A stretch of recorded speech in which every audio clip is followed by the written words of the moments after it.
Os voy a invitar a que disfrutemos de ese final, creo que como los sumerios se merecen. Que conste que vamos a dejar la Mesopotamia solo provisionalmente. Vamos a dejar la Mesopotamia en el año 1500, en la época de Hammurabi, y nos vamos a desplazar hacia la otra punta del arco del creciente fértil.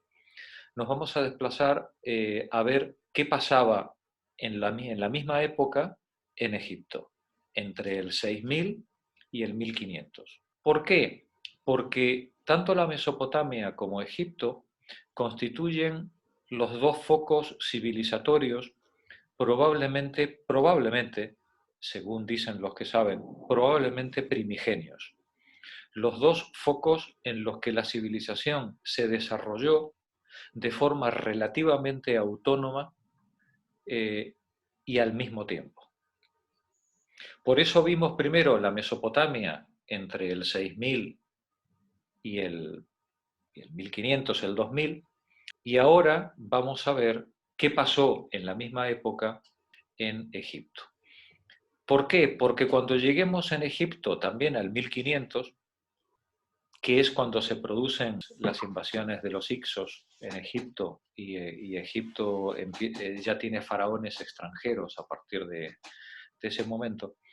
Cuando lleguemos a ese momento, vamos a volver a cambiar el foco y volveremos a ver el creciente fértil, pero ya en su conjunto. Y vamos a tratar de ver cómo han evolucionado tanto las civilizaciones mesopotámicas como el norte de África y Egipto a partir del menos 1500 en adelante, porque los siguientes 1000 años, del 1500 al 500, los siguientes 1000 años de esta zona del mundo van a coincidir con el nacimiento de la civilización griega, con lo que hoy entendemos por Grecia, que es la civilización minoica, que estaba en Creta, la civilización micénica y posteriormente los griegos.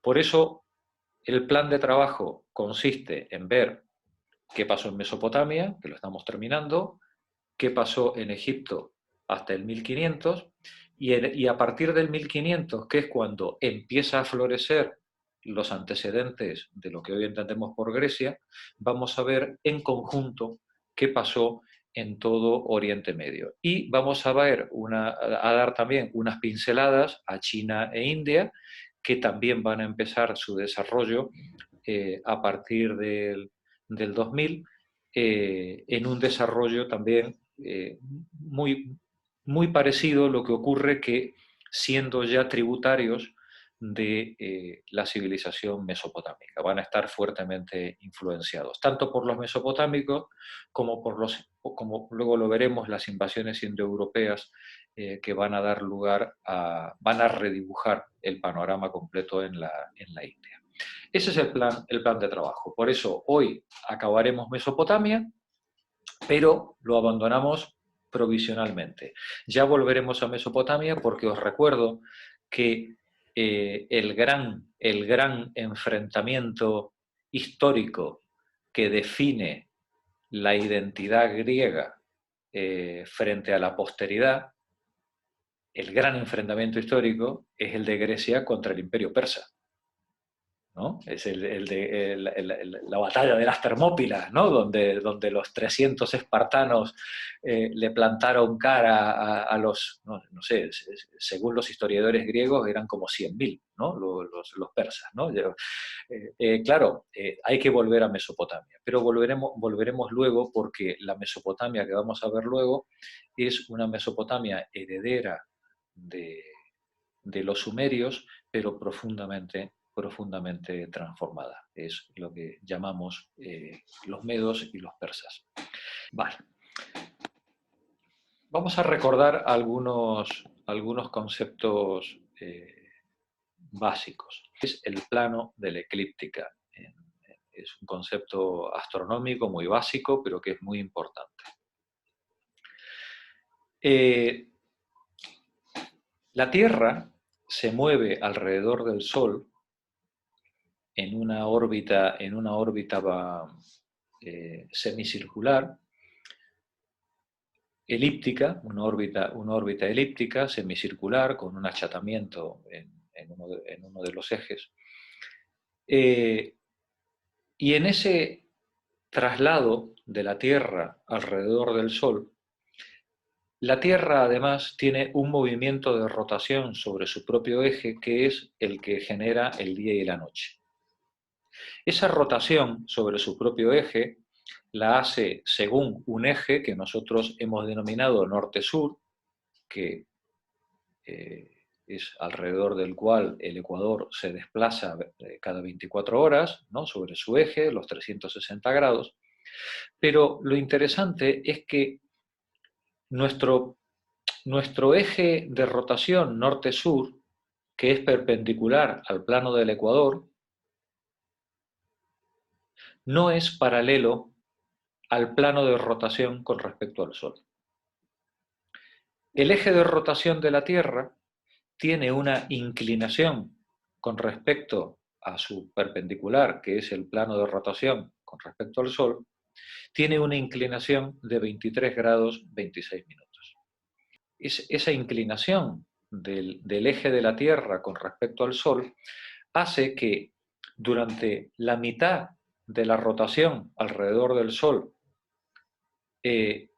los rayos solares incidan sobre la parte inferior del planeta y por tanto sea verano en el hemisferio sur, y cuando la Tierra está del otro lado en su rotación del Sol, los rayos del Sol inciden de forma preeminente sobre el hemisferio norte, siendo verano en el hemisferio norte.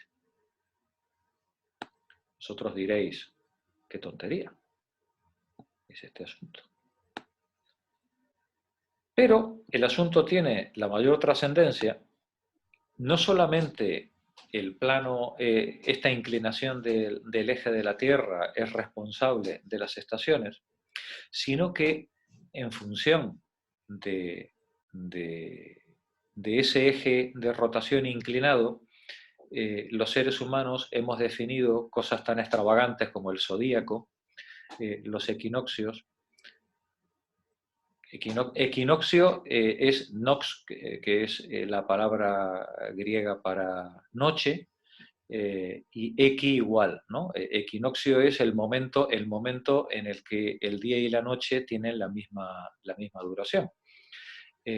No solamente hemos definido los equinoccios, sino que hemos definido los solsticios, que son los puntos de mayor o menor duración de las horas solares. Y en función de esto hemos definido nuestros calendarios y todo nuestro concepto de tiempo. Pensad que antiguamente, como veíamos la semana pasada, lo natural era definir los meses por fases lunares. Lo que ocurre es que la Luna tiene una rotación alrededor de la Tierra que no coincide con la rotación alrededor del Sol, con lo cual medir los meses en términos lunares no coincide con el año solar y por tanto no permite hacer calendarios fiables desde el punto de vista astronómico. ¿Qué solución dieron los sumerios a este problema? Los sumerios tomaron conciencia de varias cosas muy interesantes.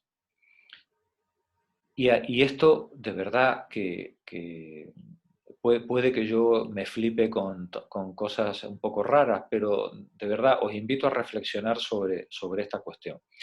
Pensad que los sumerios no tenían nuestra concepción de la esfericidad de la Tierra y mucho menos eran conscientes del sistema planetario y de que la Tierra y los planetas giraran alrededor del Sol. Toda la astronomía sumeria se basa en la hipótesis de que la Tierra es fija y que todo lo que ocurre a su alrededor son cosas que se mueven a la vista nuestra. Es decir, lo único que los sumerios pudieron hacer, porque su cosmovisión no les permitía, lógicamente, poder concebir otras cosas, todo lo que los sumerios hicieron fue en base a analizar y sistematizar el movimiento aparente de las cosas que se mueven en el cielo. Pero ese movimiento aparente no es el movimiento real, como hoy lo llamaríamos, de los objetos, sino que es un movimiento que es el que, bueno, pues el que nosotros vemos de la mañana a la noche y luego a lo largo de la noche, sobre cómo se mueven los objetos celestes en el firmamento. El Sol, la Luna, los planetas y las estrellas. Y en base a esa presuposición errónea, pero extraordinariamente,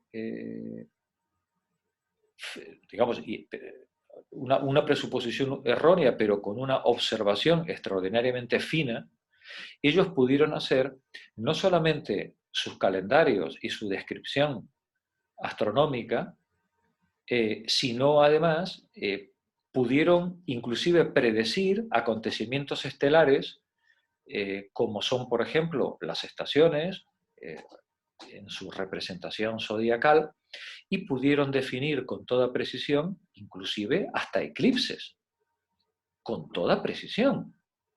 Es decir, que una buena observación y una fina sistematización de datos, aún con un marco teórico equivocado, puede permitir hacer ciencia de muy alto nivel, como la que los sumerios se pudieron permitir en su momento. Y uno de los ejemplos del altísimo nivel de la observación y del rigor con el que esta gente observaba el firmamento, lo tenemos en sus tablillas astronómicas, algunas de las cuales os he pasado por WhatsApp en los últimos días y que tenéis en los materiales. Entre las observaciones asombrosas de esta gente, no solamente está el descubrimiento de la posición aparente del Sol inclinada con respecto al plano de la eclíptica, que luego lo veremos, sino el descubrimiento de que la Luna y los planetas se mueven en el mismo plano de la eclíptica. Lo digo de otra manera. Cuando los sumerios miran al cielo, observan que el Sol sigue un camino, y lo llaman además el camino del Sol. ¿Vale? El camino del Sol. Y los sumerios observaron que ese mismo camino es el que sigue la Luna. Pero observaron también que los planetas también siguen el mismo camino. Esto, de lo cual vosotros, la mayoría de vosotros, no se habrá dado ni cuenta de esta realidad, ¿no? Como yo no me di ni cuenta hasta que no me lo tuve que estudiar para explicároslo, ¿no? Esto es asombroso. Es asombroso que señores y señoras en alpargatas en medio del campo pudieran llegar a la sistematización empírica que implica poder determinar que todos los astros se mueven en el firmamento por el mismo camino. Y en la medida en la que se mueven por el mismo camino, pueden alinearse o pueden interponerse unos con otros y producirse pues, las eclipses de las que estamos hablando. De ahí el nombre plano de la eclíptica, como su propio nombre indica, ¿no? El plano en el que se producen las eclipses.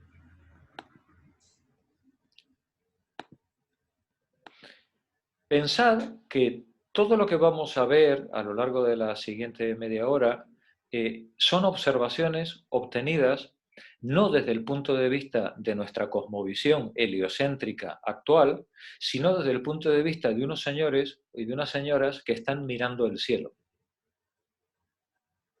No saben realmente cuál es la razón por la que están ocurriendo las cosas. Simplemente toman dato, lo sistematizan y hacen sus predicciones, porque si a mi abuelo le pasó esto, pues a mi nieto le volverá a pasar. Estamos hablando de predicciones que, cuando lleguemos a los egipcios, llegan a abarcar ciclos de 1400 años. Deberíamos ponernos de pie y sacarnos el sombrero ante cuestiones como esta. Luego hacemos un ídolo de uno que cruzó el campo entero con la pelota y metió un gol histórico, ¿no? Que sí, que está muy bien, ¿no? Pero os recuerdo que los egipcios hacían predicciones astronómicas con periodos de cálculo de 1400 años. Se dice pronto, ¿eh? Se dice pronto. Y diréis, ¿cuál es ese periodo de cálculo? Pues mirad, os lo anticipo. Dijimos antes que la Tierra gira alrededor de su eje, ¿verdad? Y dijimos que el Sol, la Tierra gira alrededor del Sol. Pero el sentido de rotación de la Tierra es al revés que el sentido de rotación del Sol. Con lo cual, en cada vuelta alrededor del Sol, el planeta pierde un día.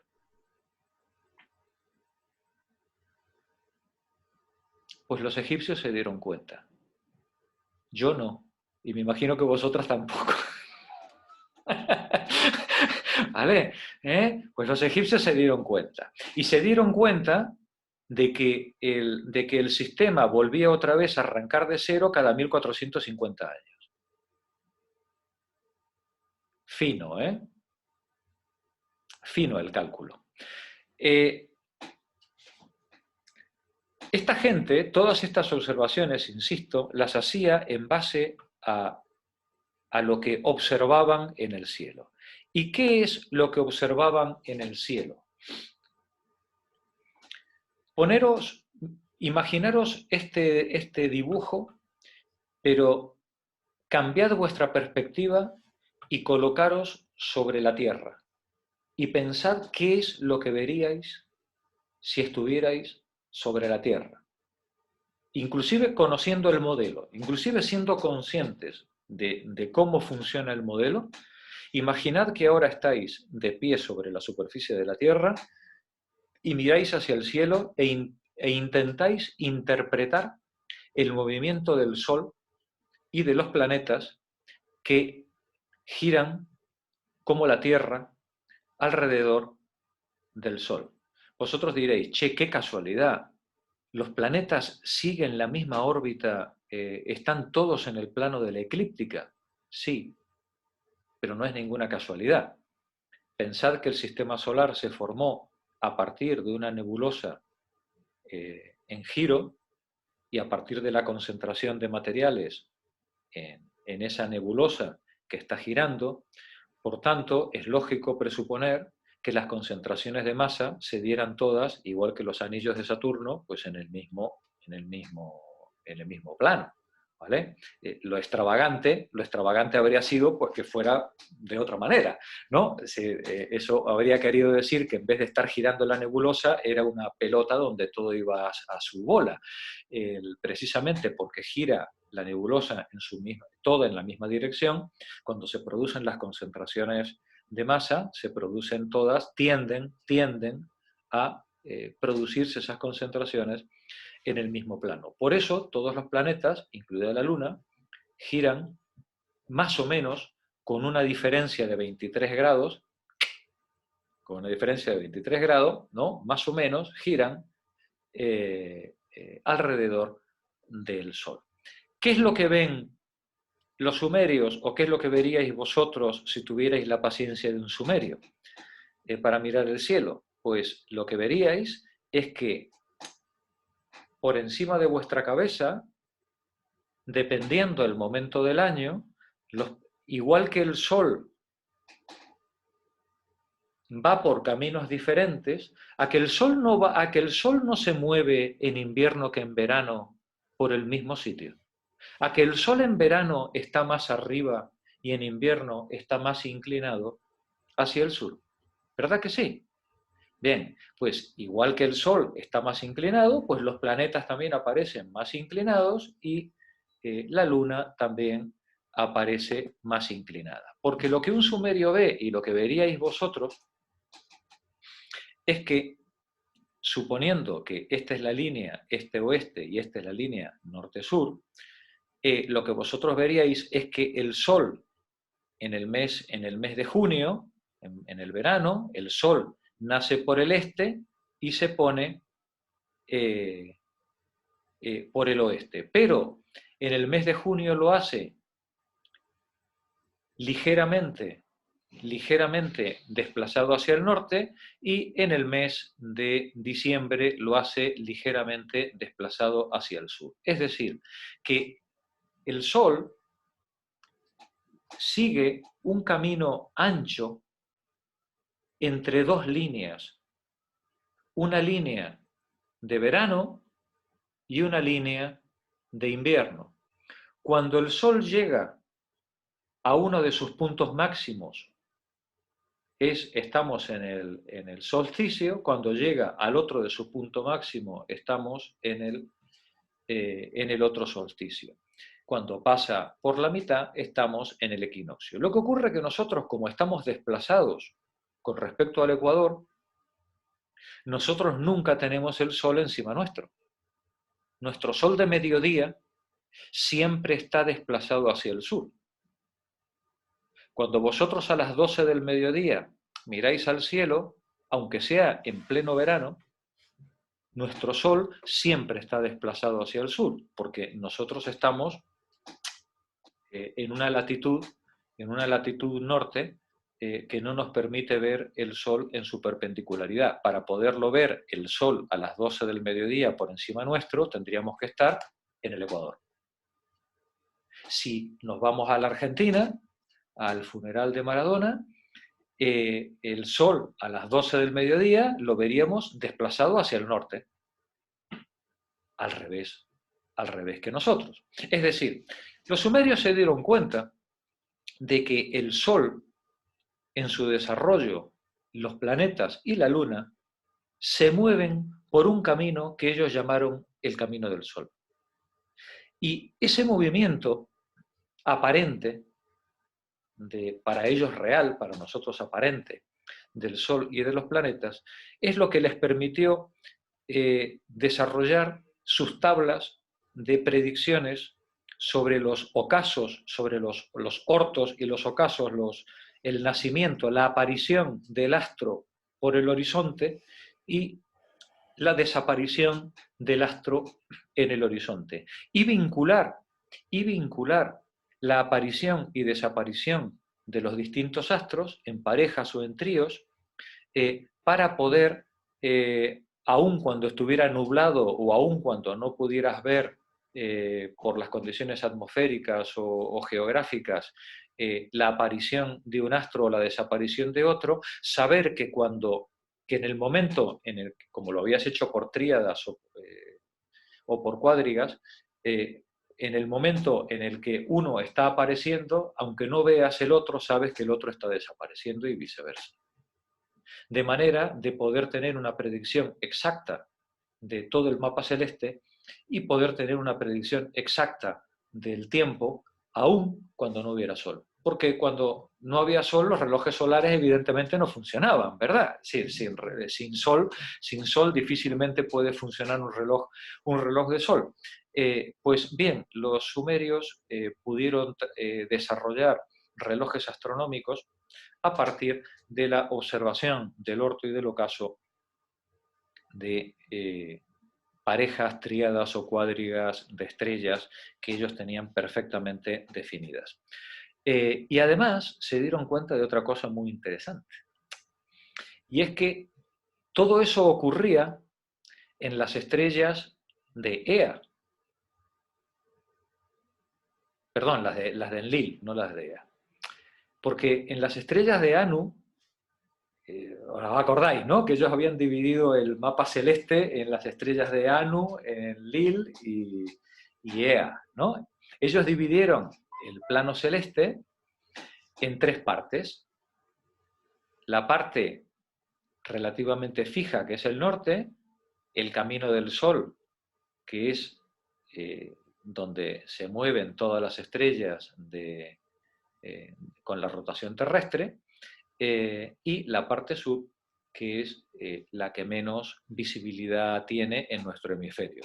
En el hemisferio sur es al revés, ¿vale? Pues ellos observaron que las estrellas que están situadas fuera del camino hacia el norte, fuera del camino del Sol hacia el norte, son relativamente estables. Y aunque a lo largo de la noche se produzca una rotación en esas estrellas, su posición no varía. Es la estrella polar, las estrellas que se usan en la navegación. Los sumerios no solamente fueron capaces de hacer observaciones de tiempo, sino observaciones astronómicas con repercusiones geográficas y de navegación, como esta que os estoy comentando. Pero claro, como ellos tenían una religión y una cosmovisión radicalmente diferente a la nuestra, basada en sus cosmogonías y en sus cosmologías, pues ellos no podían representar eso de otra manera que por medio de un zodíaco. Un zodíaco en el cual, pues, en determinada época del año, pues lo que aparece por encima es Piscis, y luego aparece Aries, y luego aparece Capricornio, ¿no? Es decir, bueno, pues a su manera, pero con una tremenda precisión. Una tremenda precisión que les permitía comprender la desviación del plano de rotación de la Luna con respecto a la Tierra, que aunque están dentro de la eclíptica, tienen un plano de rotación ligeramente diferente, de 5 grados de diferencia, motivo por el cual a veces hay eclipses y a veces no, pero motivo por el cual, como ese plano de rotación y el eje de rotación se mueve en tiempos iguales, nos permite hacer predicciones de muy largo alcance con respecto al movimiento de la Luna, con respecto a la Tierra y al Sol, y las eclipses que se puedan ocasionar. Independientemente de la culturilla general que esto pudiera representar, os dais cuenta el poder inmenso que le podía dar a un faraón el saber, o a un rey sumerio o asirio, el poder decirle a su gente: voy a hacer que se tape el sol, ¿no? Si no os portáis bien, os quito el sol, ¿no? Gentuza, o diría populacho, como decía antes Amalio, ¿no? Os quito el sol, ¿vale? Un inmenso poder político, aparte del inmenso poder económico que implicaba poder tener un calendario preciso para poder determinar las fechas propicias para las cosechas, para el cultivo de las semillas, y poder planificar con muchísima antelación las enormes concentraciones de trabajo humano que implicaba una economía planificada, absolutamente planificada, no la de los comunistas esos soviéticos, no, esos son chorradas. Sí, cuando hablamos de economía planificada es la egipcia, ¿vale? Cuando hablamos de economía planificada es la economía egipcia, ¿vale? Sí, cuando esta gente tenía que movilizar a lo largo del año cantidades ingentes de mano de obra, con la previsión de las crecidas del Nilo y con la previsión de los cambios climáticos propios de los equinoccios y los solsticios. Aquí tenemos una representación del camino del Sol, digamos, de los sumerios, como ellos no se lo podrían imaginar de ninguna manera, evidentemente, con las distintas órbitas planetarias en el mismo plano. Está fuera de escala, lógicamente. Si lo pusiéramos a escala, no podríamos ver ni uno solo de los planetas por la distancia a la que están unos de otros. Esto es lo que vemos en un cielo estrellado si tuviéramos la paciencia de un sumerio. podríamos ver en el mismo plano que lo veis ahí, a ver si puedo ampliarlo, el plano de la eclíptica, ¿veis? Cómo en el plano de la eclíptica se van moviendo los distintos planetas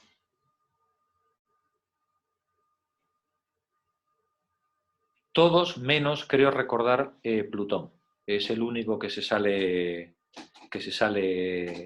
de madre, y que hay incluso quien lo atribuye a no formar parte del sistema solar, sino de haber sido atrapado, con posterioridad dentro del sistema solar. ¿Y qué es lo que desarrollan al final? ¿Cómo interpretan un sumerio, como Dios manda, su mundo? Pues bueno, pues lo interpreta pues, de una manera, pues, para nosotros, muy extravagante. Pero os recuerdo que esta era la manera de interpretar las cosas hasta hace bien poquitos años. En forma de zodíaco, con los meses, los años y los solsticios representados dentro de la misma gráfica. Si queréis comentar algo, y si no, pues empezamos con la lectura. ¿Cómo se os ha quedado el cuerpo? Mesopotámicos.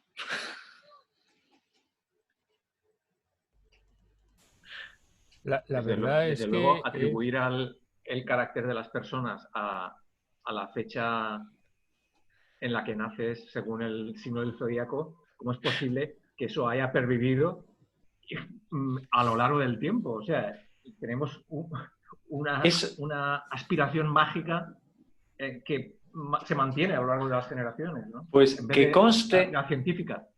Que conste, Juan, que eso precisamente no es culpa de los sumerios. Los sumerios nunca hicieron una atribución astrológica al comportamiento individual. Eso vino después, a partir justamente del decaimiento, a partir del 1000 o del 700, ¿no? Muchísimo tiempo después apareció esa atribución de comportamiento a los planetas. ¿Vale? Y los vídeos que has colgado en WhatsApp son preciosos, vamos. Además, el tango este con... ese es precioso. Ese es muy bonito, con Venus. Con Venus. Y además la explicación con el dibujo geométrico y después los dos vídeos astronómicos que has puesto son... que incluso para comprender muchas cosas son muy básicos para comprender en general cómo funciona lo que es la posición de las estrellas, de los astros, dentro de lo que es la cúpula celeste, ¿no? Dan ganas de comprarse un telescopio de esos e ir a mirar estrellas. Sí, pero yo también te tengo que decir una cosa, que me compré un telescopio y no consigo ni ver ni la luna. Amalio, ya quedaremos. No, pero es que es muy complicado porque no es automático, le tenía que dar eso, y la cosa de darle a la ruedecita para ver los grados y cosas de estas, o sea... Hay que apuntarse a algún grupo de esos de fin de semana, claro, de astronomía. En Valencia, en Aras de los Olmos, sí, que hay un observatorio de la universidad y hay uno de la Asociación Valenciana de Astronomía, hacen muchísimas actividades sobre astronomía. Sí, pero que es muy complicado, ¿eh? Eso no es nada fácil. No es... Bueno, al final no es tan complicado, o sea que... Bueno, vamos a ver, sí que es complicado, pero por ejemplo, estos días, hoy no porque está completamente nublado, se veía perfectamente Júpiter y Saturno y Marte. Marte hace un mes se veía una luz roja, que entiendes el por qué se llamaba planeta rojo. O sea, es que era algo precioso. Sí, pero como todo... Se veía tranquilamente. Pero como todo tiene su técnica que tienes que dominar un poquito. Y perdóname, hay un programa que es gratuito que se llama Star Walk, STARWALK, es gratuito, que te lo bajas y ves el cielo, no de ahora, te puedes ir a cualquier momento hacia atrás y hacia adelante, incluso te permite colocar lo que ves en el móvil en ese momento, o sea, la imagen que tú ves superpuesta al mapa celeste que hay en cada momento. Es un programa muy fácil de manejar y la verdad es que disfrutan mucho utilizándolo. Pues yo ni con mapa, ni con programas, ni con nada, no conseguí ver nada. Y en un cielo, vamos, claro, de ahí en Javalambre, no conseguí ver nada. O sea, que cuando estás contando y vemos los vídeos esto de esta gente sin ningún telescopio, sin ninguna herramienta ni nada de eso, Sí, sí. y hace esas predicciones y esas observaciones, esto es para quitarse el sombrero. Claro. Y me entra una frustración porque tengo además un telescopio bueno, que es grande, con un montón de lentes y eso, y es que no he conseguido, Claro. vamos. Sí, te comprendo, sí. Me Bueno, tiré 2 noches ahí y no conseguí, y dices, ¿ves la estrella tal? Digo, pues no veo nada, yo todo veo un montón de estrellas, pero fui incapaz de seguir a una estrella, seguir un planeta, fui incapaz. A ver si superamos esto de la pandemia y hacemos con los seminarios, hacemos una excursión nocturna de fin de semana de observación astronómica. Puede ser muy bonito, muy divertido hacerlo. Sí. Más cosas, chicas. ¿Estrenaremos el telescopio de Amalio? Sí, lo tengo ahí infrautilizado, lo tengo ahí. Es que, Amalio, yo no sé cuántos minutos estarías mirando el cielo, pero te recuerdo lo que leímos la semana pasada de un hombre de estos que se tiró, no sé cuántos eran, años o décadas de años. 21 años. Todos los días. Cómo iba cambiando el cielo, ¿eh? No era cuestión de 60 minutos. Unas cuantas horas y me dio una sensación de inutilidad, una frustración. Digo, soy un inútil, no. Sí, pero mira, Amalio, mira, yo que con mi padre salía al campo desde pequeñito, porque cuando no había clases, pues mi padre me llevaba con él a sus trabajos de mensura. Te puedo decir que solo poner el trípode y nivelarlo, ya requiere experiencia, ¿vale? Es decir, Me consuelas. Solo poner el trípode y nivelarlo, ¿vale? Es decir, después viene todo lo demás, ¿no? Que haces con... Bueno, vamos a ver, chicas. Estábamos en la página 135. Creo que nos habíamos quedado... sí, pero vamos a volver un poquito atrás. Vamos a empezar desde la página 134, desde el párrafo que dice los llamados astrolabios, ¿vale? Juanra, si te parece bien, empiezas tú. Los llamados astrolabios eran tablillas circulares de arcilla, dividida en 12 sectores, correspondientes a los 12 meses del año. Cada sector, a su vez, contenía el nombre de 3 estrellas que podían verse a diversas latitudes celestes. La función de estas tablillas era la de servir de calendarios para las tareas agrícolas, pues el calendario oficial se apartaba con frecuencia de la realidad de las estaciones debido a la discrecionalidad con el que el rey podía introducir o no un mes suplementario. Ya en el milenio -1, hacia el año -700, en plena hegemonía asuria sobre toda Mesopotamia, se reunió la serie Mul-Api, que consta de 2 tablillas y constituye como un resumen y compendio de todo el saber astronómico acumulado hasta entonces. El contenido de la serie Mul-Api es muy rico. Para empezar, contiene un catálogo de estrellas fijas y representa un notable progreso respecto a las listas y astrolabios anteriores. El catálogo registra 33 estrellas de Enlil, 23 estrellas de Anu y 15 estrellas de Ea. Detente un momento, Juanra. Fijaros, 33 estrellas de Enlil, las que van por el camino del Sol, ¿no? 23 estrellas de Anu, las que están en la zona norte, y 15 estrellas de Ea, las que caen en la zona sur de lo que hemos visto en la representación gráfica que os puse antes, ¿vale? Adelante. Esta división se basa en la diferente latitud de las estrellas respecto al ecuador celeste. Las estrellas situadas en la franja desde 15 grados norte hasta 15 grados sur del ecuador celeste se consideran estrellas de Anu. Las estrellas situadas por encima, es decir, entre 15 grados norte del ecuador celeste y del polo norte celeste, se consideran estrellas Enlil. Las estrellas situadas más hacia el sur que 15 grados sur consideraban estrellas Ea. Después del catálogo de estrellas, la serie Mul-Apin contiene una lista de ortos heliacales, es decir, de las primeras apariciones al amanecer. De 36 estrellas diferentes. Está bien, Juanra. Sí. Continúa, Chelo. También aquí continúa la tradición de los astrolabios anteriores, aunque el proceso es evidente. Cuando los datos de los astrolabios no coinciden con el Mulapin, es Mulapin quien tiene razón.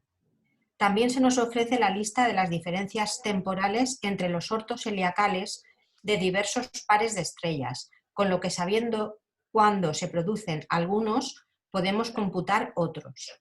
He aquí 3 líneas relativas a las estrellas Caxidi, Nunki, Supa y Absin, escritas en el terso estilo telegráfico característico de estos textos. Desde el orto de Caxidi hasta el orto de Nunki, 55 días. Desde el orto de Caxidi hasta el orto de Supa, 60 días. Desde el orto de Supa hasta el orto de Abin, 10 días. Fijaos que de esta manera ellos podían tener tabulado perfectamente el desarrollo del año completo en términos astronómicos, alrededor de la rotación del Sol con toda precisión, en función de qué día aparecía una estrella en el horizonte, ¿no? Y de esa manera ellos decían, bueno, pues en ese periodo lo dividían en 50 días y ya sabían cuándo iba a aparecer el siguiente, ¿no? Adelante, Chelo. Otra lista del Mulapin registra los ortos y ocasos simultáneos de diversas estrellas. A la vez, Sivaciana se levanta y Babilsaj se pone. A la vez, Calcidi, Mus y Urgala se levantan y Gula y A se ponen. Los astrónomos actuales han logrado identificar las estrellas y constelaciones a las que se refieren la mayoría de los nombres y calculando hacia atrás sus posiciones han concluido que las observaciones registradas en el Mulapin fueron efectuadas en Babilonia entre los años menos 1100 y menos 900. Menos 1400 menos 1400 y menos 900 aproximadamente, lo que cuadra bien con la fecha supuesta de redacción definitiva de la serie, poco antes del menos 700. Bien, continuamos la lectura. Adelante, Chelo. Acabamos de ver que los astrónomos astrólogos babilónicos estaban muy interesados por los ortos y ocasos de las estrellas, pero esos fenómenos observables solo cerca del horizonte resultan de difícil observación si la atmósfera está algo turbada. Por eso buscaron y encontraron un método para saber cuándo se producían los ortos de las estrellas sobre el horizonte, incluso cuando tales ortos fuesen invisibles por causas atmosféricas. El método consistía en establecer correlaciones entre el orto de ciertas estrellas y la culminación de ciertas otras. Dada una estrella X, una Cidpu estrella de X, que es otra estrella distinta, llamémosla Y, que culmina exactamente cuando X sale. Vale, entonces, ellos lo que hicieron fue establecer relaciones de estrellas que al mismo tiempo, unas por un lado están apareciendo y otras por otro lado están desapareciendo, con lo cual, viendo cualquiera de ellas, tú sabes lo que está ocurriendo en la otra aunque no la puedas ver. Sigue, Sales. Así, si observamos que en un momento dado culmina y podemos estar seguros de que en ese momento está saliendo X, aunque no podamos verla. He aquí uno de los textos. La Zikpu estrella, las Zikpu estrellas están en el camino de Enlil, en medio del cielo, delante del pecho del observador del cielo, y por medio de ellas se pueden observar los ortos y ocasos de las estrellas. Sí, para observar la Zikpu en la mañana del día 20 del mes Nisanu, antes de la salida del sol, te colocas con el oeste a tu derecha y el este a tu izquierda y diriges tus ojos hacia el sur, entonces a la vez culmina Utkaduha en el medio del cielo frente a tu pecho, y Gam sale, tiene su orto, el día 1 del mes, y Aru a la vez culmina Utkaduha en medio del cielo frente a tu pecho, y Mulmul sale, tiene su orto.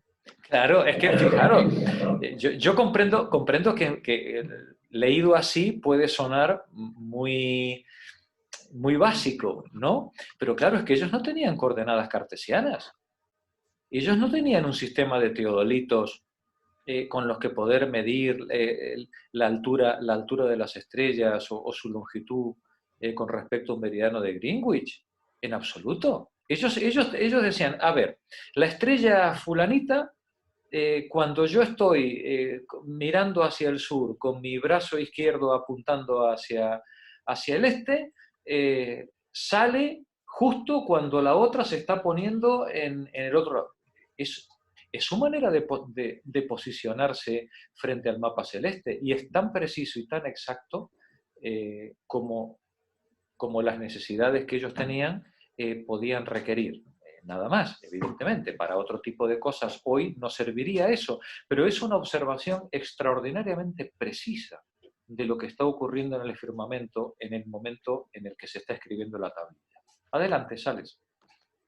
Esta técnica de asociación de culminaciones con ortos permitió una determinación más precisa del tiempo durante la noche.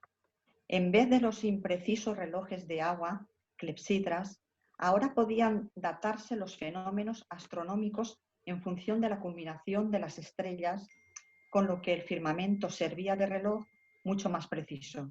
Vosotros decís, ¿y cómo se medía el tiempo? ¿Cómo se medía el tiempo antes de que se pudiera hacer de forma astronómica?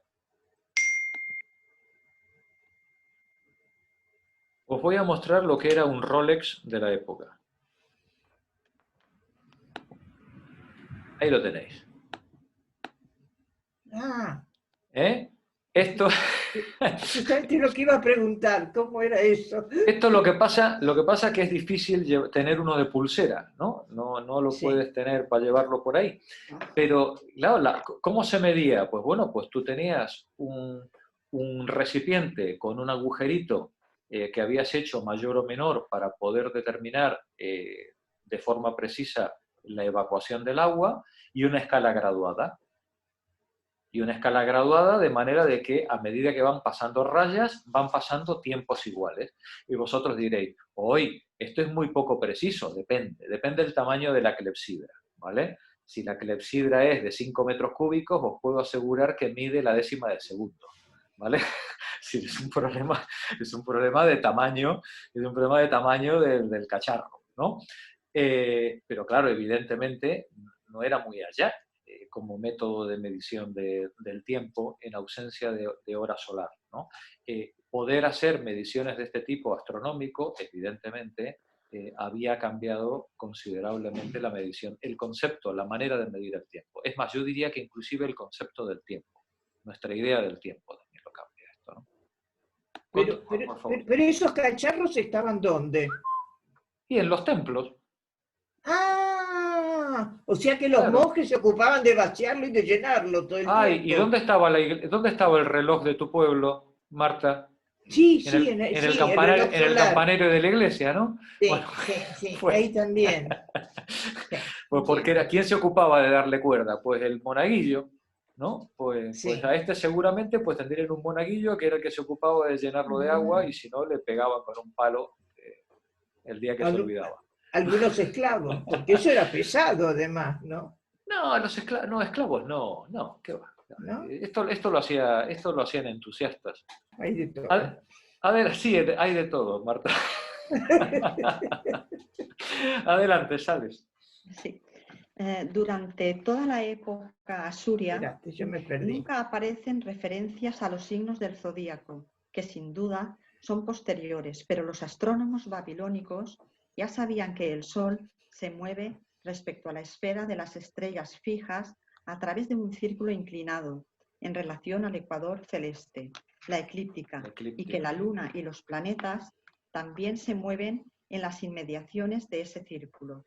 Esto es lo que es asombroso, ¿no? Es decir, la sistematización de observaciones que fue necesario a lo largo de centenares de años para que al final alguien dijera, oye, es que van por el mismo camino, el plano de la eclíptica, ¿no? Es decir, esto me resulta de ciencia ficción, ¿no? Conseguir esta conceptualización. Adelante, Sales. El camino del Sol, la eclíptica, corta pues a los paralelos celestes que separan la zona de Anu de las de Enlil y de Ea. Esto a su vez le servía para determinar las estaciones de un modo astronómico. Cuando el Sol, subiendo hacia el norte desde la zona de Ea, penetra en la zona de Anu, se inicia la primavera. Cuando, siguiendo hacia el norte, pasa de la zona de Anu a la de Enlil, se inicia el verano. Cuando ya de bajada abandona la zona de Enlil y vuelve a penetrar en la zona de Anu, se inicia el otoño. Cuando a su bajada pasa de la zona de Anu a la de Ea, se inicia el invierno. Claro, nosotros no lo diríamos así, ¿vale? Pero reconoced que era extraordinariamente preciso, ¿no? Es la manera de plantearlo. Alberto Llobat, adelante. La división de cada una de estas estaciones en 3 meses iguales dio lugar a un calendario astronómico solar, y la concordancia de este con el lunar era un gran problema. Cuando el calendario lunar se alejaba demasiado del solar, los reyes, aconsejados por sus astrólogos, introducían un mes lunar suplementario en el año, que así unas veces tenía 12 meses y otras 13. Pero hasta el final del periodo no se encontraron reglas precisas para establecer esta concordancia de un modo automático. La primera de ellas, basada en la conjunción de la Luna con las Pléyades, se encuentra ya en el Mulapín. Si el día 1 del mes Nisanu, la Luna y las Pléyades están en conjunción, entonces ese año será normal. Si la conjunción no se produce hasta el 3 de Nisanu, entonces el año será bisiesto, tendrá 13 meses. Daos cuenta de qué manera los tíos establecen un algoritmo, diríamos hoy, en términos informáticos, ¿no? Es decir, cuando la Pléyade coincida con la Luna, si no coincide, entonces tal, y ya tienes la regla, para siempre, ¿no? A partir de ahí. Adelante, Alberto. La serie Mulapín contiene muchas otras cosas interesantes para el astrónomo, como el cálculo de la fecha en función de la sombra del gnomo, palo vertical que arroja su sombra sobre una base horizontal marcada y que los griegos adoptarían más tarde de los mesopotamios. Un método para computar la duración del periodo diurno y nocturno en los diversos días del año. Otro método para calcular el momento de la salida y de la puesta de la luna, etc. Daos cuenta, vosotros diréis, el gnomo. La mayoría de nosotros solamente conoce a los gnomos por las leyendas nórdicas, ¿no? No, el gnomo es un palo. Es un palo que tú lo pones de pie y proyecta una sombra sobre el suelo. Estaréis de acuerdo que una vez que hemos tomado conciencia de cuál es el camino de Enlil y cómo el Sol se mueve de sur a norte a lo largo del año por ese camino, la sombra que proyecte el palo contra el suelo dependerá del momento del año en el que estemos. Sí. ¿Verdad? Sí, la sombra será más larga o más corta, será más larga si estamos en invierno, más corta si estamos en verano. Y eso quiere decir que si ponemos una regla graduada, el palo nos dice exactamente el día en el que estamos. Podemos probar, ¿no? Hay que tener paciencia de sumerio para poder hacer estas cosas, ¿vale? Pero daos cuenta, la unión que esto representa de practicidad, sencillez e inteligencia. Son tres cosas que no suelen ir juntas, ¿no? Estas tres cosas, ¿no? Bueno, pues los sumerios, si de algo hicieron alarde, es precisamente de practicidad, sencillez e inteligencia. Y con una teoría absolutamente errónea, consiguieron un control de los tiempos y del clima y de las estaciones que ya nos gustaría a nosotros con nuestros relojes modernos, ¿no? Poder tener. Adelante, Alberto. La paciente preocupación de los astrólogos mesopotámicos por los fenómenos celestes, es decir, por las costumbres de los dioses astrales, los llevó a observar y registrar una masa creciente de datos. Aunque la antigua y venerable serie Enuma Anu Enlil seguía siendo la base de la mayoría de los presagios, nuevos conocimientos astronómicos se iban acumulando, como ya se refleja en la serie más reciente Mulapin que acabamos de comentar. El progreso continuaría sin interrupción. Gracias, Alberto. Termina la lectura Alfonso. A partir del reinado de Nabu-Nasir, menos 747, se registran sistemáticamente todos los eclipses de luna y 100 años más tarde se descubren periodos cíclicos de eclipses, lo que permite hacer predicciones. El astrólogo Nadinu comunicaba al rey Asurio en el siglo no sé cuál es, menos 7, que un eclipse iba a producirse. El día 14 va a tener lugar un eclipse de luna. Esto será malo para Elam y Amurru, pero bueno para mi señor rey. Alégrese el corazón de mi señor rey. Y de paso, si me das una paguita extra, ¿no? A cuenta de la buena predicción. Daos cuenta, 747. Chicas, Homero dicen que estaba escribiendo la Ilíada y la Odisea, ¿vale? Sí. Por poner en perspectiva... Sí. Otras ¿vale? épocas, Es decir, la época de la que estamos hablando, en el 747, que claro, después de hablar de los sumerios, esto parece que es de ayer, ¿no? Sí, pero que sigue estando en la profundidad de los tiempos, ¿no? Todo esto. Adelante, Alfonso. En otra tablilla de arcilla, Nadinu da cuenta de que su predicción se ha cumplido. A mi señor rey yo había escrito que se iba a producir un eclipse, y he aquí que efectivamente ha tenido lugar, se ha producido.